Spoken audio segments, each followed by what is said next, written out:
ঠাকুরগাঁও সীমান্তে নজরদারি বাড়িয়েছে বিজিবি। অপরিচিতদের তল্লাশি, টহল জোরদার সহ নানা কার্যক্রম পরিচালনা করছেন তারা। ইনকিলাব মঞ্চের মুখপাত্র শরীফ উসমান হাদির উপর সন্ত্রাসী হামলার প্রেক্ষিতে বিজিবি এই তল্লাশি টহল জোরদার করেছে বলে জানানো হয়েছে। অন্যদিকে জাতীয় সংসদ নির্বাচনের তফসিলকে গুরুত্ব দিচ্ছে সীমান্তরক্ষী বাহিনী বিজিবি। দেশের অভ্যন্তর থেকে যাতে কোনো দুষ্কৃতিকারী কোনোভাবেই অপরাধ করে পালিয়ে যেতে না পারে, একইভাবে আমাদের প্রতিবেশী কোনো দেশ থেকে যাতে কোনো দুষ্কৃতিকারী কোনো উদ্দেশ্যে বা কোনো অপরাধের উদ্দেশ্যে আমাদের দেশে প্রবেশ করতে না পারে, সেদিকে আমরা কঠোর দৃষ্টি রাখছি।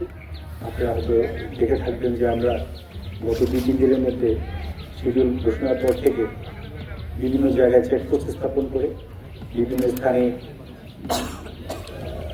আকস্মিক চেক করে মানুষকে তার পরিচয় নিশ্চিত করতে পারার চেষ্টা করছি, যাতে কোনো অপরিচিত কোনো লোক অবৈধভাবে সীমান্ত পারাপার না হতে পারে।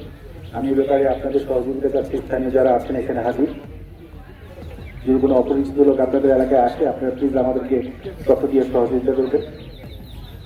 আপনারা যারা সাংবাদিক আছেন, এলাকার সচেতন নাগরিক হিসাবে আমাদেরকে সহযোগিতা করবেন। আমরা অবশ্যই সে ব্যাপারে আমরা পদক্ষেপ নেব।